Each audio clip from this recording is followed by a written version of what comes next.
Okay.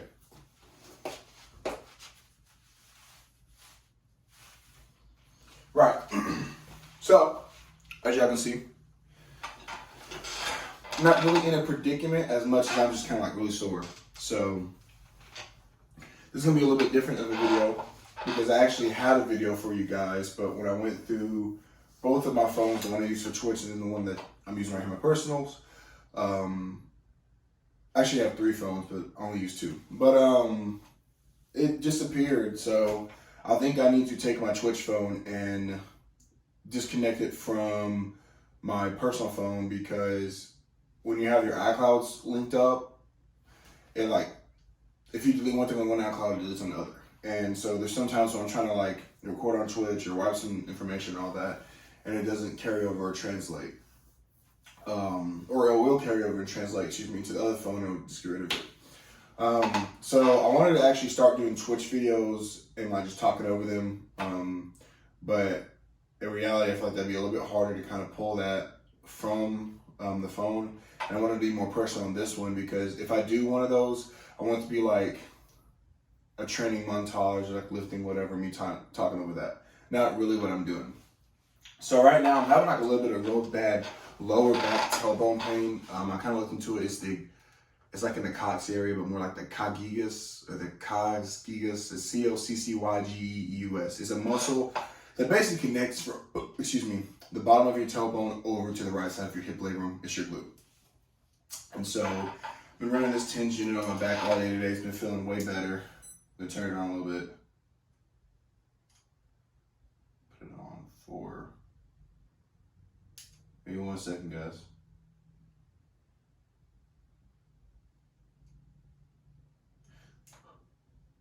Yeah, but I've been running that hoe up. Right now, I kind of like to turn it up to where it's kind of uncomfortable. And then as I relax, let the muscle relax. It kind of, like right now, it's kind of soothing it. And I like to kind of continuously crank it up. I don't know if you're supposed to do that. It's not that I really don't care, because I do want to take care of my body, but I'm just trying to release that muscle. So anyways, I had squatted 540 and I doubled 402 for 2, lifetime PR on both high bar and bench press. And so it feels amazing. I'm feeling good. I'm weighing like, the heaviest I've weighed this last 2 weeks has been 260. I've never weighed 260 in my life, actually. So that shows that, I'm doing what I need to do. Well, me and Coach have talked, and we're going to change some things up. And I was going to explain it to you guys. So, including the week we're in, I have RPEs 8, 9s, whatever this week. The week after that, I have a deload. So after that deload, guys, I am 12 weeks out from my competition. I have literally been prepping, including those 2 months, 6 months for this week. So this is the Georgia State Champions. I'm the 21 fiscal year junior, and I'll be open now. And that just spit out of my mouth, so I apologize. But I'll be open this year. So I'll be competing in the 264s. I'm wearing like, on my best day, 260. On my worst day, like 255. And I want to come in there and just fucking walk people. I know that now with Powerlifting America and the USAPL, sorry, I just woke up, being separate, that politically it doesn't incline me to do Raw Nationals to go to IBF. So if I do want to go the Powerlifting America route for IBF, I'm still going to do that. And I'm thinking about doing that maybe sometime next year in 2024. But I really want to go Raw Nats this year because it's actually in Memphis, Tennessee, and that is like an hour up from where I live. And so now that I kind of gave you all that, we'll talk about the training in particular, because I wanted y'all to know like my plans and what the meet was and what I'm doing that meet for, right? Georgia State Champions, getting to go Raw Nationals, and then jump around to Powerlifting America in 2024. So I'll be 24. My birthday is December the 21st. So we've been doing, the biggest thing I've been having right now was my deadlift. So my deadlift, I was like, Coach, I'm having a hard time. Like, push myself. You give me deadlifts one time a week, and you give me back offs. And like, if he's like, okay, Quentin, I want you to do a single at 8, I'm going over close to like 700 pounds, right? So like 705, 710. And I've noticed that like I'm a really strong based volume power lifter. I feel like I get a lot of my strength from my volume and just kind of like doing 4 sets of 3, 4 sets of 9, whatever. Like literally I squatted 540 and I was doing 4 sets of 7 with 395 pounds. If the phone's shaking, I apologize. It's because Priscilla is on the cat post. What is she doing? And so I was like, Coach, we need to start doing more deadlifts. Some people were like, I had like David's be like, my friend David, who was like, oh, dude, that's like a lot. And I was like, I know it may seem like a lot, but like just because I'm deadlifting 2 times a week doesn't mean I have to go heavy. I could do fucking 4x4 or 405 for 9 years. You know, I just felt like I needed to deadlift more, right? And so we started deadlifting more, and I've noticed a big incremental in my deadlift. I just feel stronger. But because of that, I have so much more volume now. So my split right now is Monday 4x7 squat, 4x6 bench. Tuesday 3x5 deadlift, 4x8 bench. Rest Wednesday. Thursday, top single heavy squat at 6, 7, 8, 9, whatever. This week will be at 8.5, will be at 9 basically. Back offs, 5 sets of 3. Top bench single, 6, 7, 8, 9. Back off, 4x4. Rest Friday. Deadlift, top single at 6, 7, 8, 9.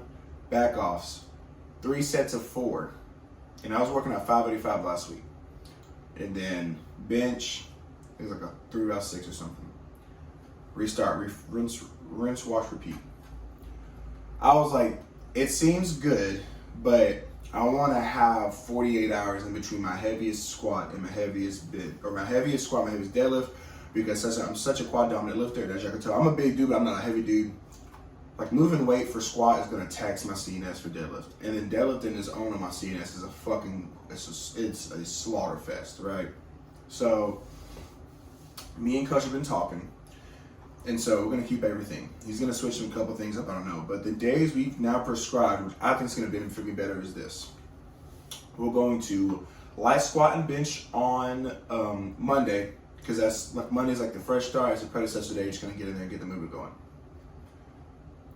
Tuesday, we now do a heavy deadlift single, or we have our deadlift doubles, our deadlift triples, whatever our primed meat and potatoes of the deadlift week is going to be on Monday.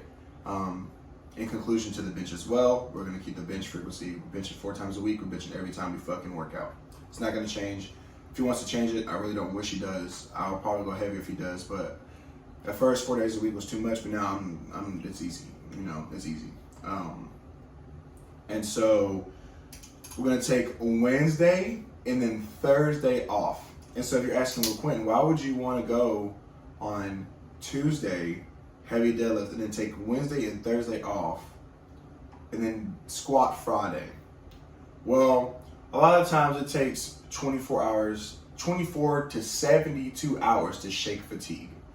And so if I heavy deadlift on Tuesday, already getting that out the way, I've now let my CNS feel the worst it's going to feel in that week, at the beginning of the week, with less to any volume on it.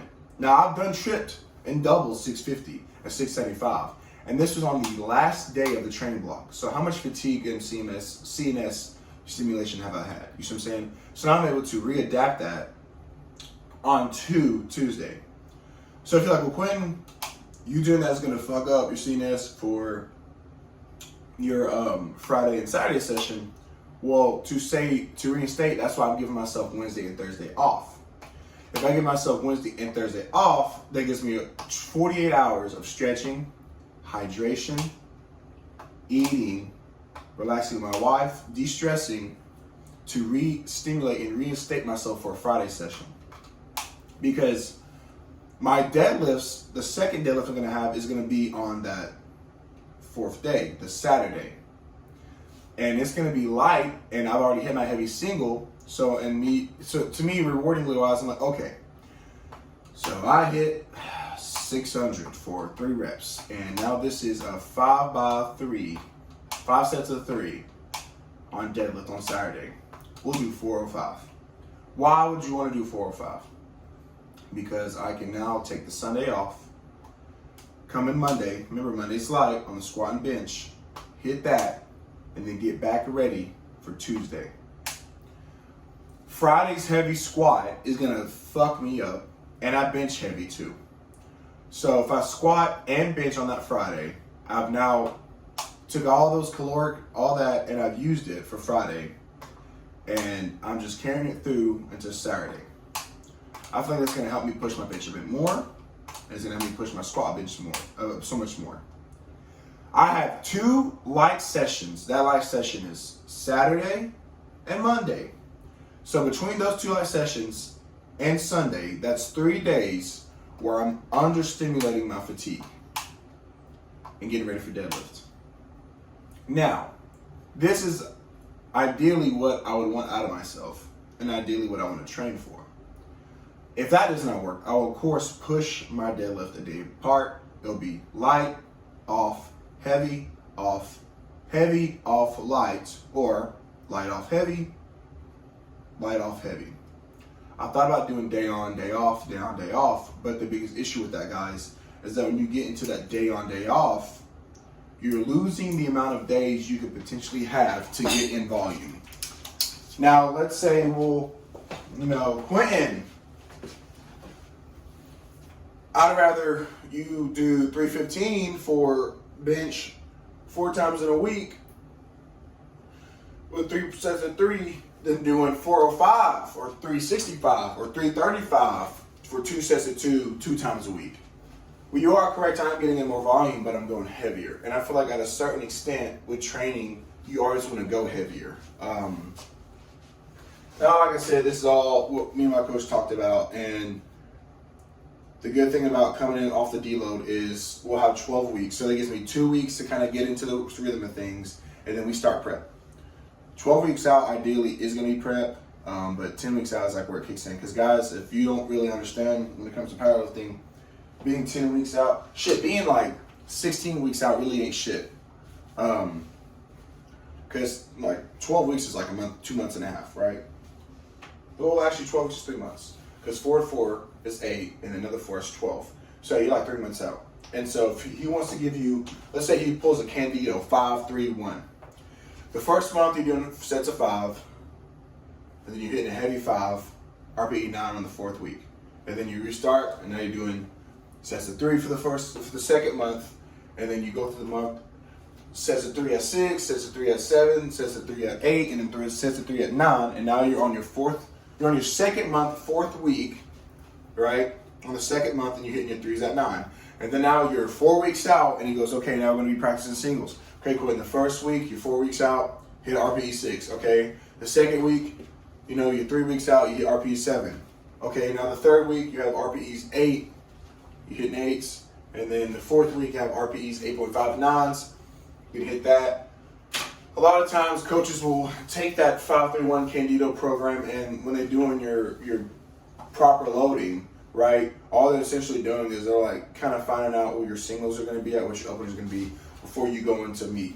So you usually want to find your openers, your RPE 7s to 8s, 2 weeks out, because you don't want to overstimulate your CNS and you don't want to peak too early. And peaking too early is very, very common. Some people think it isn't, but it's very common. Some people say it's not very rare. Bro, when you're first working with your coach, you're probably going to overpeak.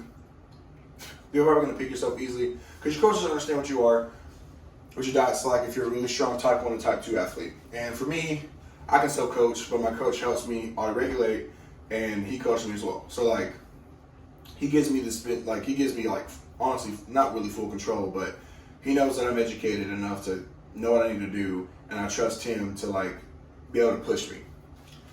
And so hopefully with this twist and blend of what we have going on, I'm going to be able to push myself more.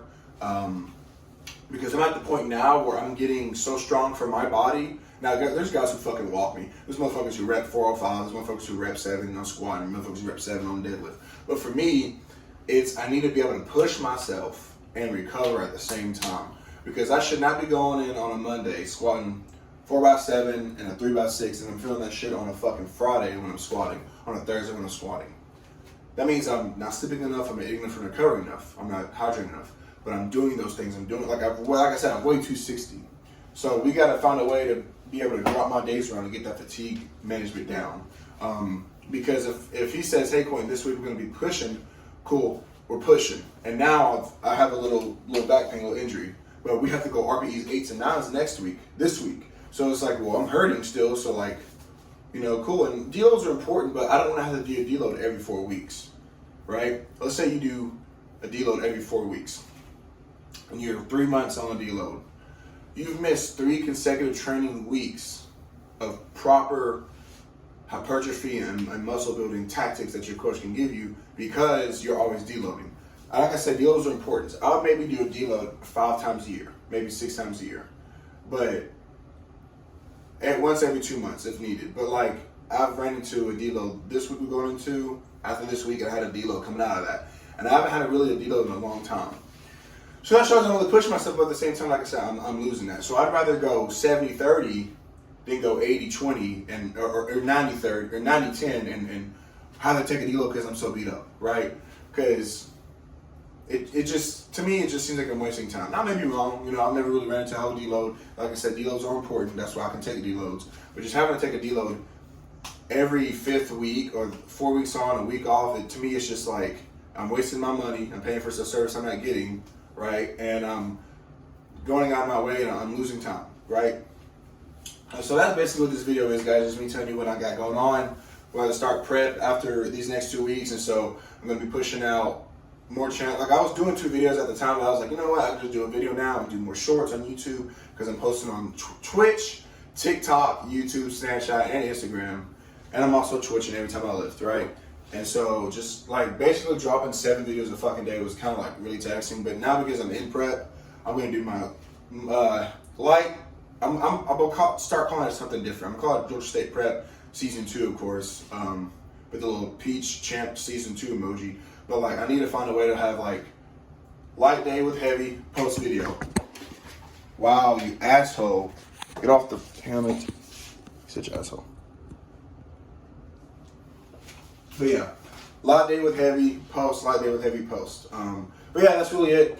That's all for the video. If you watch the whole thing through, if you watch this whole video, you don't even have to leave a like, a comment, subscribe, or anything. Just drop like a fucking, drop Peach Cup Champ emoji S2, Season 2, but put that hashtag. So hashtag Peach Champ Season 2. If you watch this whole thing. So yeah, everyone have a great day. I'll see you guys in the next video. And now that you know what we got going on, you won't be confused on how I upload. So see you guys then.